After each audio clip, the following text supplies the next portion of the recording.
Welcome to Pinball Mayhem. My name is Jeremy, and when I was last streaming Las Vegas here, the sound cut out on me, and I thought that was kind of weird.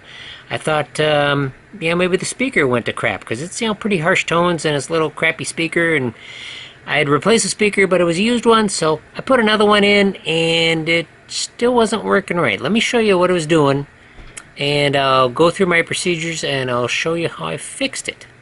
Now, I've got the board set back the way it was. So that's a tip on what might have been the problem. So let me swing the camera around and we'll show you what the deal was. Okay, here we are at the Las Vegas game. I got it turned on. As you can see, the scores are all zeroed out. I don't have the playfield in, of course, but it doesn't matter. All I'm testing is the sounds, and when you press the start button, you should hear a little melody. Let me get the speaker down and see if we can... Actually, let me get the camera a little closer to the speaker here. Adjust our focus a little bit.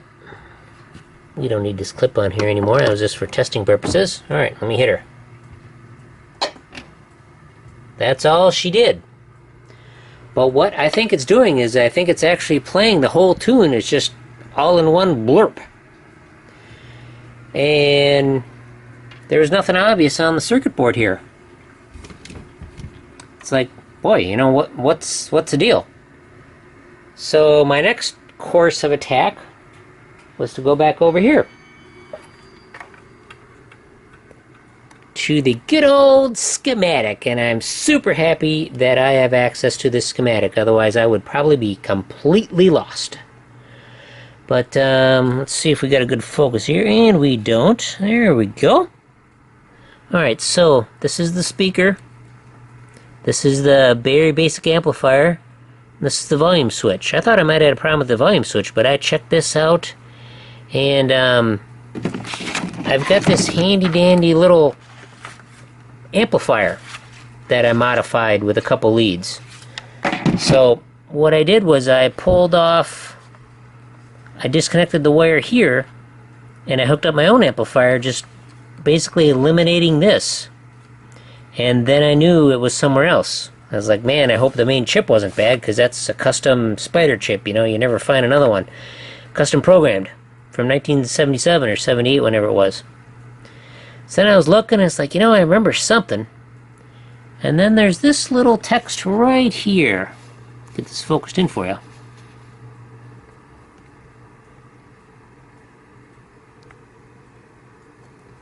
Tone duration timer.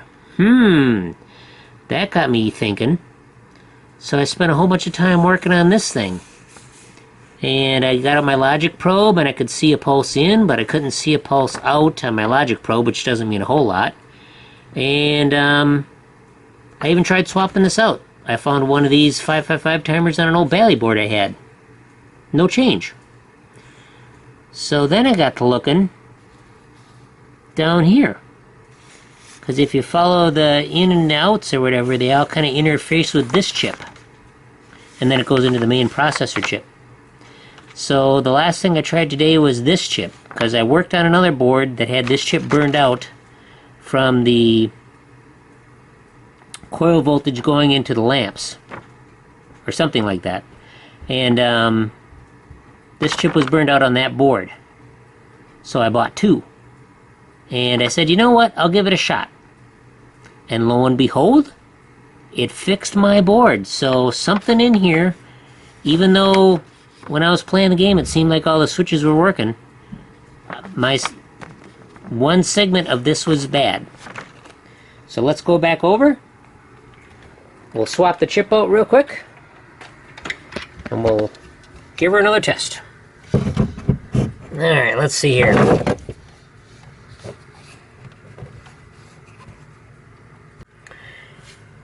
Okay, I've got the power off. Alright, this is the chip that was bad, and luckily on the schematic it tells you that it's a 4069 chip. And the problem is, this chip is not labeled 4069. It might be a custom version, it might be something special, but a standard 4069 works great. So I've already got this chip socketed, of course, because I was testing it out. get in here with my little grippers and we'll pull this chip out, hopefully.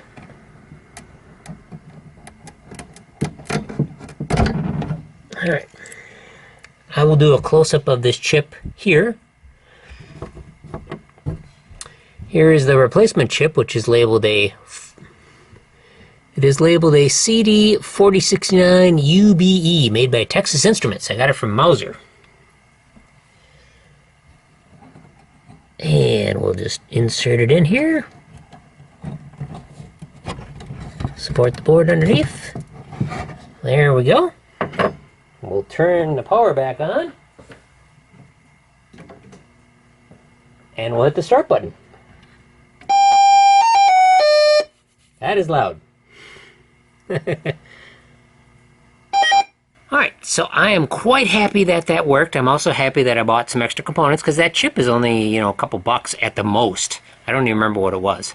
But, you know, it just goes to show you just got to keep working at the problem, because I had worked on this problem, you know, probably, you know, a couple hours or whatnot, or more, maybe 4, I don't know.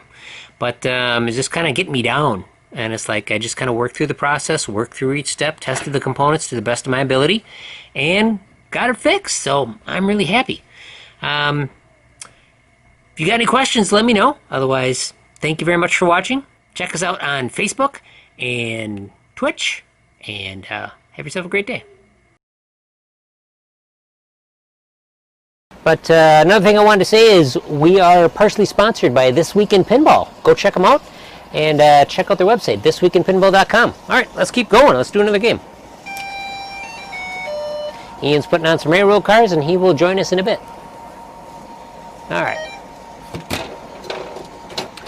Also down at the bottom here, there's no gate or anything like that. The ball just automatically comes out to the shooter lane, no matter if you're done or not. That was one way they made it cheaper. Whoa. Didn't expect that. The slingshot sensing mechanism does not use any switches. There's a metal piece right in front of the slingshot, and the slingshot, where it would be rubber in a standard pinball machine, it's actually a spring. And when the ball and the spring make contact, that's when it fires. So that's pretty cool.